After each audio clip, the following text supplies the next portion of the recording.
everyone. Welcome to another episode of Cosmic Conversations. I am your host, Marla Martenson, and we are in the month of February.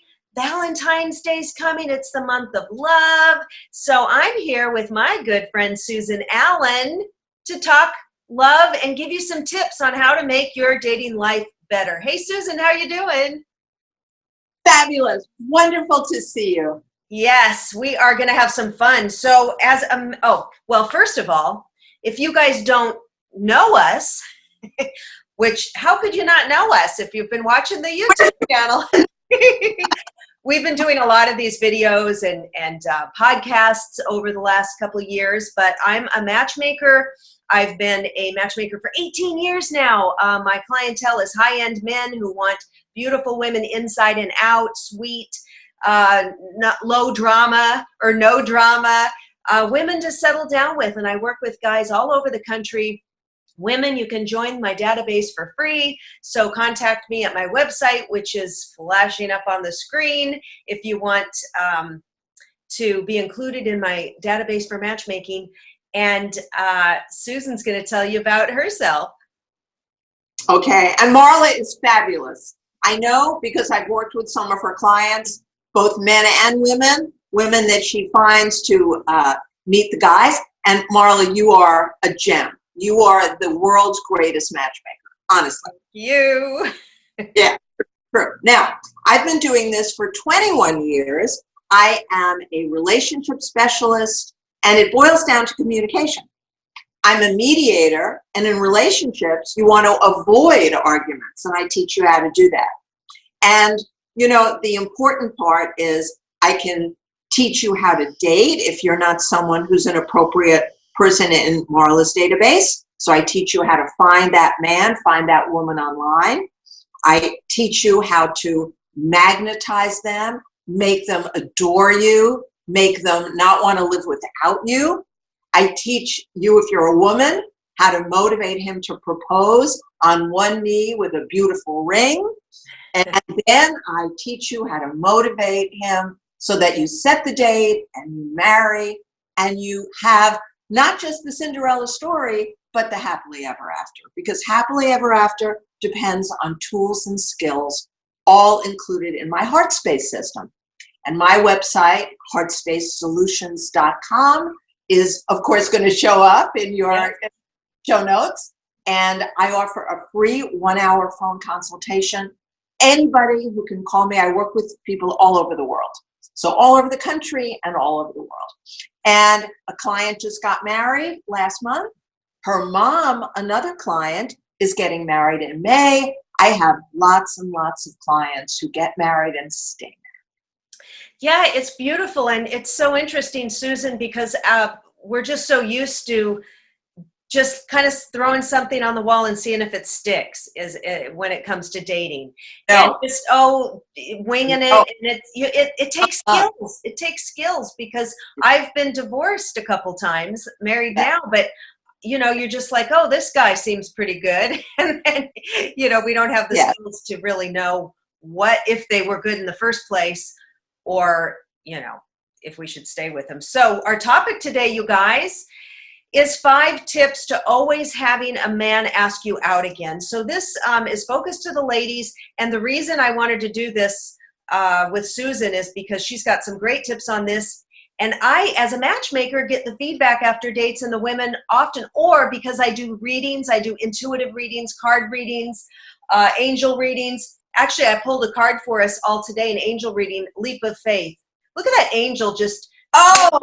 Isn't that beautiful? Oh. Yeah, I'm ready to take a leap. Angels, thank you for doing it with me. So if you're, you know, hesitant on maybe a leap of faith using a coach or a matchmaker or getting back out there, take the leap of faith this year to find somebody in your life. But I know that some women will call me on the fly, like frantically for an intuitive reading, and I saw that I've been seeing this guy, or we've been dating a couple weeks, or we had one date and now he's not calling me back. And they think because I'm doing like readings that I can read his mind and tell him why didn't he call back, where I'm not a mind reader. I don't know what he's thinking.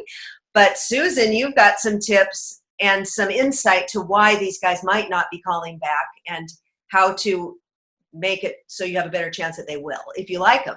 So. That's right. So first of all, dating is sales. And anyone who doesn't understand this, well, that's a big part of why you're not understanding what to do and what not to do.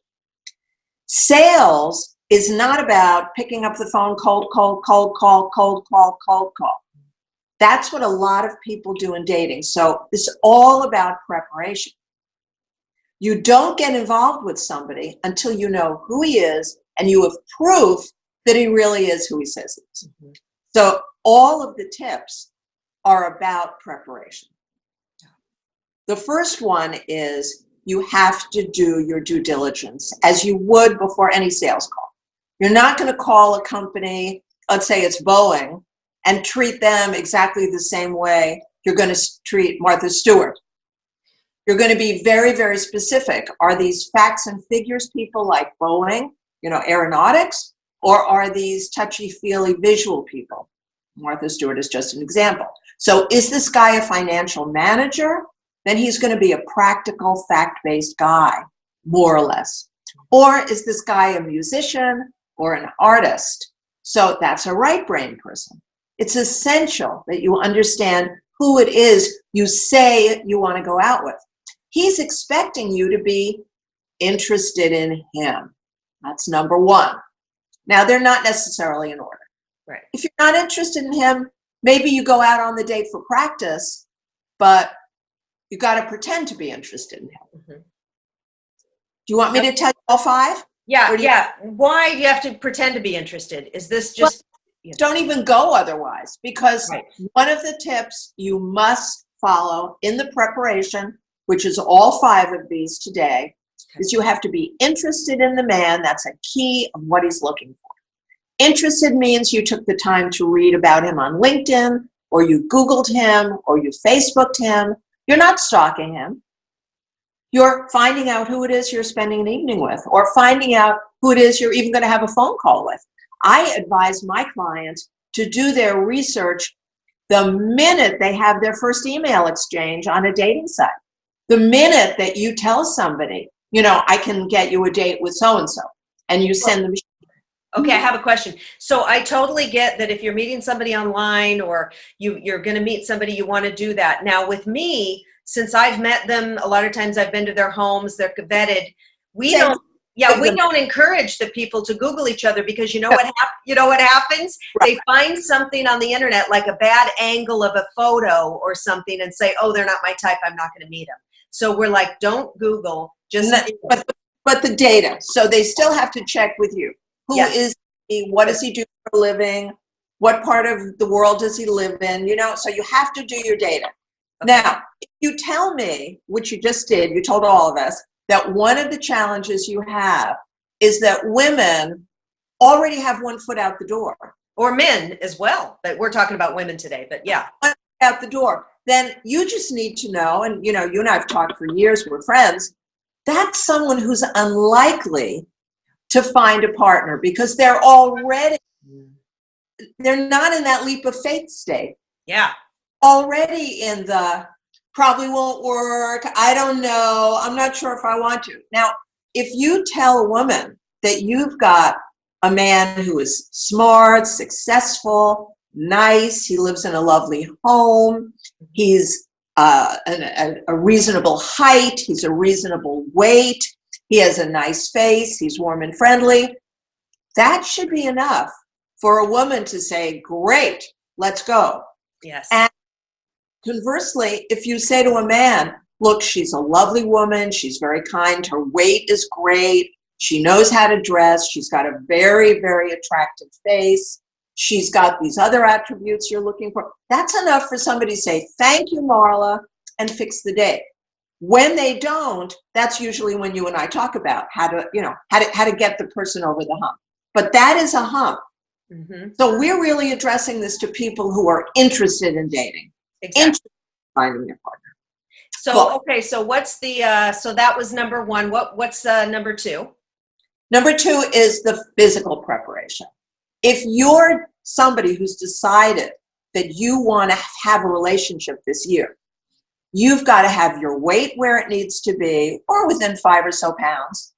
You've got to have clothing ready for your dates, solid colors, not prints, flattering body shows in the clothes, right? Yes. Oh, he wants to see that you have a pretty bust. He wants to see that you have a pretty waistline. He wants to see that you have pretty legs. He wants to see that from the side you look pretty, both ways, right? Yeah. So essential. You can't kid around about this. Then what else? You have to make sure your hair, your makeup, and your nails are all clean and well groomed. Whether you do your hair and your makeup yourself or you have it done, if this is a very successful guy, if you're lucky enough to have Marla fix you up with a really hot guy, a great guy, a very in-demand guy, understand that there are a lot of women who want him. Mm-hmm. There are more fabulous women right now than there are fabulous men. So you got to put your best 2 feet forward, right? Yes. Okay. Then you already need to know a couple of things that are interesting about you to a guy like that. Again, if you know that he's like a Hollywood musician, then you've got certain topics. If you know that he's a financial manager, you've got other topics. If you know that he's a dad and he's got children and you're a mom who has children, then that's always a pretty safe bet. If he's a widower, if you know that, then you know this is a guy who needs empathy and compassion and support, right? So you prepare yourself. You don't wait for, oh my God, what am I supposed to talk to? You prepare yourself, as any politician would, any salesman would. This is sales. Yes. And finally, the key, when you're on your first date, don't be up in your head, going around and round, judging and evaluating him, the restaurant, you. Just be totally present with him, as I'm being with you guys now. See yourself going out with him on a second date.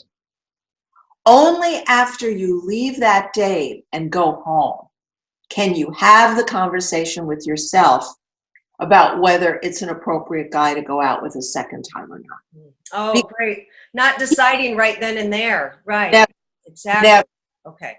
If you go into your head, now you've disconnected from him.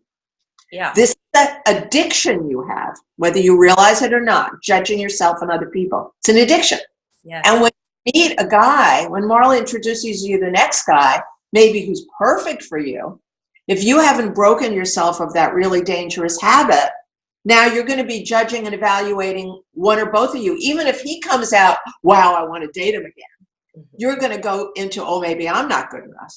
So those are dangerous, dangerous behaviors. You don't ever want to do that. Okay. Now, a question there, our society is like 60% or 70% people are overweight. So we're saying you got to have now I know that men are visual, and if the high-end guys, especially if they're paying a lot of money, they expect the lady to look fantastic, slender. Yeah. I've never in 18 years had a guy that was willing to go out with a lady who's out of shape. But Yeah. people might be commenting and saying, this is so shallow and that's not fair. And so let's just touch on, because you don't comment on whether the IRS is fair. You don't comment on whether the house you want to buy, it's fair that they're asking that money. If you don't want to buy that house at that price, buy another house. Mm-hmm. Okay. Or if you're a rational, practical person, which every adult needs to be in order to succeed in life, then you need to face the facts. Now, I've had people say to me, well, there are chubby chasers, and why do I have to lose weight? Well, yeah, but what's the percentage of the male population who are looking for a woman who weighs 200 pounds, versus the percentage of the population of men who's looking for a woman who weighs, it could, depending on your height, no more than 130 pounds. Mm-hmm. Right. So you want to ruin your odds? Please don't. Okay. And for your health, it's good to be fit, Absolutely. I mean, you have to be. Yes. All right. So we're not putting anybody down here. We're just talking about from a dating standpoint on what we've seen men, responding to, right? Yeah. responding. All right. So let's. I was saying step 1 and 2, but Susan packed in all 5 tips right in there. So ladies, I hope this helps you trying to figure out a little bit of why a guy might not call back, what steps you need to take to keep that interest flowing, get that second date, and also be present during the date. We so often, I'm going through a coaching program now, and we're on active listening, and it's so interesting because a lot of times when we're with somebody, it could be a friend or a date, we're like thinking in our head what we're going to say next, so we're really not present with that person and what they're talking about. And I have had to work on that in my own marriage, just being present. My husband, he's a talker. He's not quiet and shy type, so he likes to talk, and I have to, instead of tuning out, I'm learning to be present there with him. And it's so important because people want to be heard. So you guys, yes, if you want some coaching, Susan's info is in the show notes. So is mine. If you want a love reading, intuitive reading, matchmaking, if you want to read something funny for the month of love, my book, The Buddha Made Me Do It, A Field Guide to Enlightenment, is available on Amazon. And we are just sending you much, much love, everybody. Bye.